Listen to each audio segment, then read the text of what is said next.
Hey everyone, Gabriel here, and in this video I'm going to be answering a question that I get asked a lot, which is, when should you stop a failing store?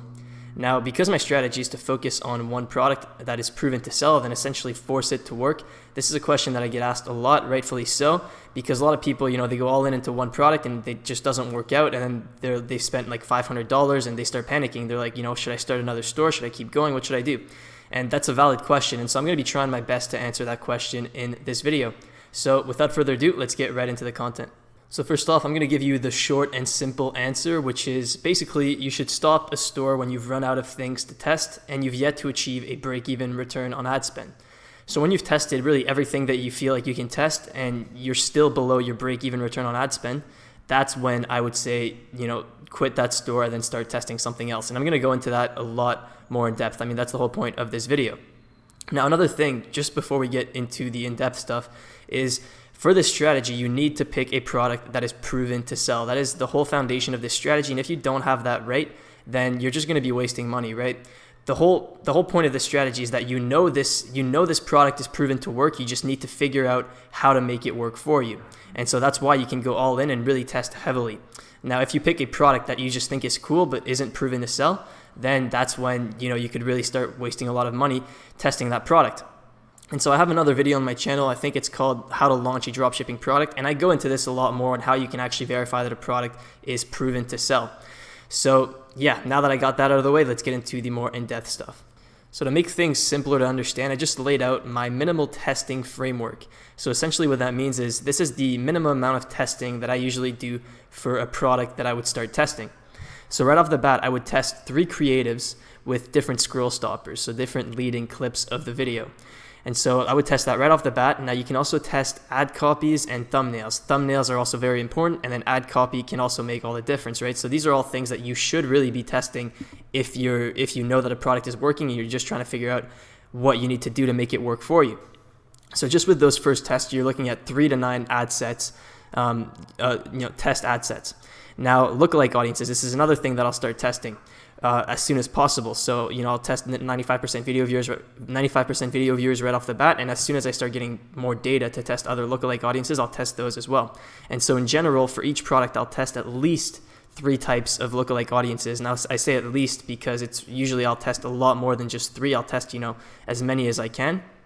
So I put at least 3 types of lookalike audiences here, and then for 4 main countries. So for the US, the UK, Canada, and Australia.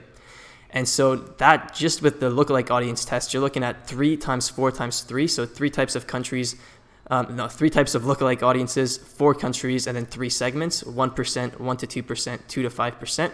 And so just by testing 3 types of lookalike audiences to those to the 4 countries, you're looking at 36 more test ad sets. And so I just put here my favorite lookalike audiences to test just as a little extra. 95% video viewers, top 5% or 25% visitors by time spent. Those are usually the first 2 that I'll start testing because they're easy to get data for, and then add to cart, initiate checkout, purchase, and there's a lot more. That's not really the point of this video. Now, another thing that I'll start testing is single interests. So I'll test at least 10 broad single interests. So, like Netflix, like Kardashian, things like that. Really broad interest. I'll test it to all ePacket countries, English speaking, and so that's another 10 ad sets minimum. And so in general, just with all that, that's 10 plus 3 to 9 plus 36. You're looking at least 50 ad sets for each product, right? And so that's what I mean that people don't test a lot for each product, is that most people will do a strategy where they're doing like 5 or 10 ad sets with interest, and that's all they're going to do to test a product, right? Well, when I test a product, I'm at least going to test all of these different things. So at least 50 ad sets, and usually it's going to be a lot more. And so based on that, you can decide what your budget should be for your ad sets, right? So let's say that you have a constraint of $500 per product that you want to test. Then you could decide, okay, I'm going to do $10 budgets for my ad sets so that I can test all these different ad sets. And, I say this in a lot of other videos, but the budget of your ad sets when you're testing really doesn't matter. It's just a difference. The only difference is how fast you're going to get the data. And so I'm going to be talking about this a little bit more in this video as well. But you can test with $10 ad sets and kill bad ad sets fast, and then you'll save a lot of money that way.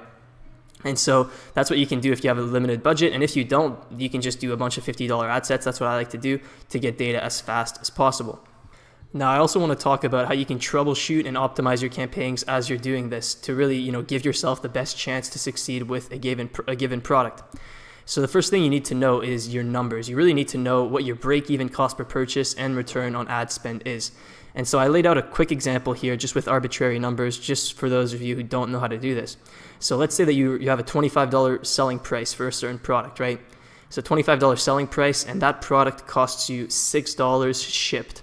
So, right, 25 minus 6, and then transaction fees. This is also something that's going to come out of your selling price.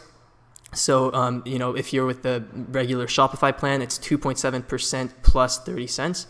And so this would be another $1 in transaction fees. And so this leaves you with $18.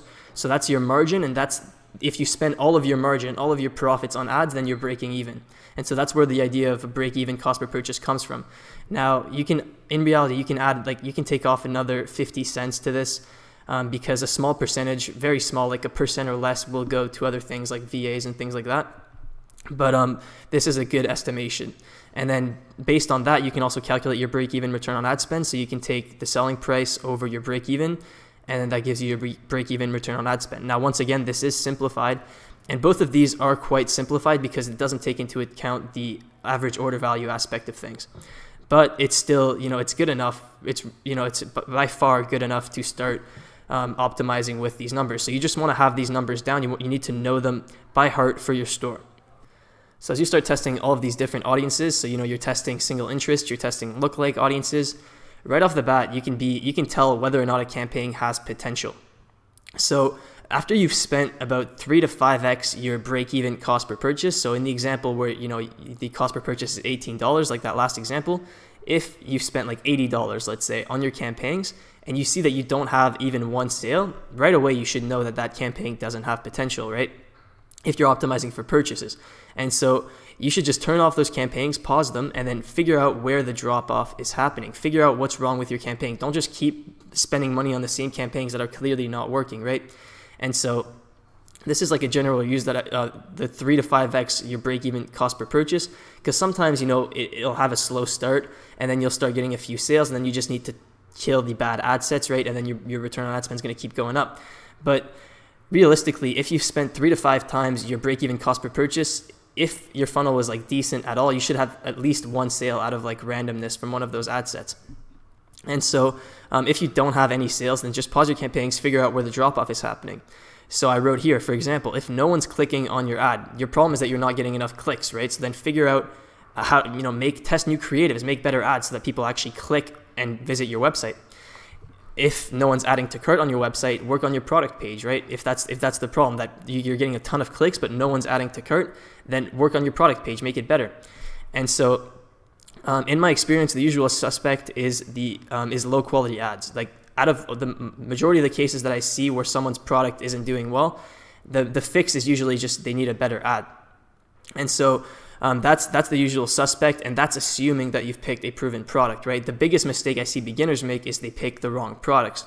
But if you know how to pick a proven product, then the usual suspect will be low quality ads. And so if you spent a lot of money on the campaign, you see that it's not getting sales, pause that campaign, start testing new ads. That's what I would do.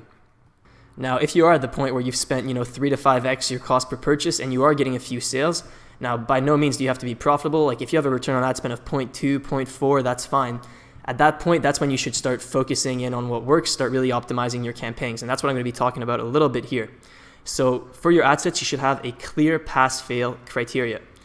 And so that just basically means you should have a clear metric that you're keeping track of to decide whether or not you're going to turn off an ad set when you're doing these tests.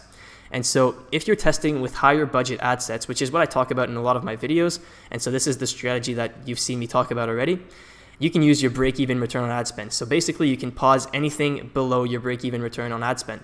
And usually if you want to be conservative with your budget, what I'll do is I'll pause any ad set that hasn't gotten a sale after spending my break-even cost per purchase, right? And so that's what I'll do when I'm testing with higher budgets. Now the problem with this is that if you're testing with lower budgets, you're probably not going to get sales every day, right? Because let's say your break-even cost per purchase is $18, but you're testing with $5 ad sets, it might take up to 4 days for you to get enough data to decide whether or not it's a good ad set, right?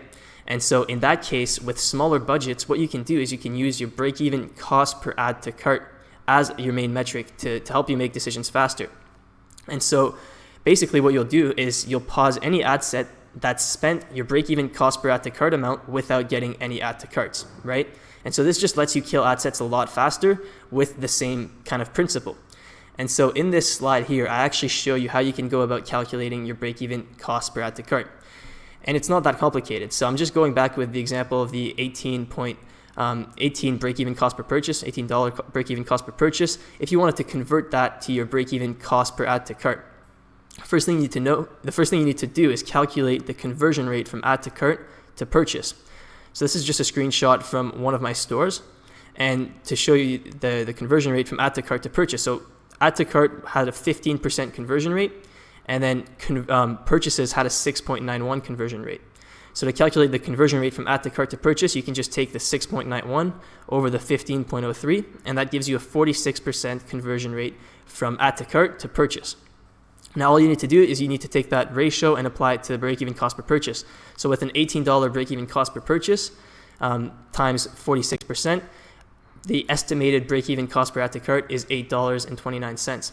And so, that's a lot smaller than $18. So now you only need to spend $8 per audience to figure out if it's a good audience or not, right? So that's the whole idea with using break-even cost per add to cart instead of break-even cost per purchase. Break-even cost per purchase is fine if you're testing with higher budgets. If you're testing with lower budgets, I definitely recommend using break-even cost per add to cart. It'll let you kill ad sets faster and save money. So just to bring this back to the original question, which was, when should you stop a failing store? Essentially, it comes down to when you feel like you've exhausted all of your testing options and you haven't been able to reach at least a break-even return on ad spend. So you should consider switching products at this point. If you've tested all of the different audiences in the minimal testing framework that I shared at the start of the video, you've tested different scroll stoppers, different videos, different ads, and nothing seems to work, that's when you can consider switching products just to give yourself a clean slate and start fresh, because at that point you're really just going to be doing the same thing over and over again and you're going to get frustrated. On the other hand, if you're at break even or better, that's you're good. That's where you want to be. You really only need to have a break-even return on ad spend during this testing phase, because once you're at break-even, you can keep testing new things without losing money, right? That's the beauty of it. So once you get to this break-even point, you're good, and that's when you can really start making improvements, and you can increase your profitability by focusing in on the profitable audiences. That one's obvious, right? Killing bad ad sets, scaling the ones that are profitable. But you can also set up retargeting if you haven't yet. That's another great way to improve your profitability. And you can start making compounding improvements. Now, what are compounding improvements? This is a bit off topic, but I wanted to include a quick slide on this just to let you know how this works, because this is really what can take a store that's just breaking even to a store that's extremely profitable. So I wrote here, if you're breaking even with your store, you shouldn't necessarily stop it, because you can significantly improve your margins by making compounding improvements in your funnel. So an example of this would be if you can, for example, achieve a 20% decrease in CPM. So there's different ways to do this. One would be to engage with everyone in the comments, respond to all comments on your ad. That will naturally give you a free distribution multiplier by Facebook. And so you can get a decrease in CPM, right? So you can get a 20% decrease on CPM, let's just say hypothetically, and then you can increase your CTR 20% by, let's say, testing better scroll stoppers, right? Testing creatives that really stand out more, and then you somehow get an increase in CTR. And then you can also increase your conversion rate, so like 20% increase in your conversion rate just by improving your website, improving your design, making little tweaks.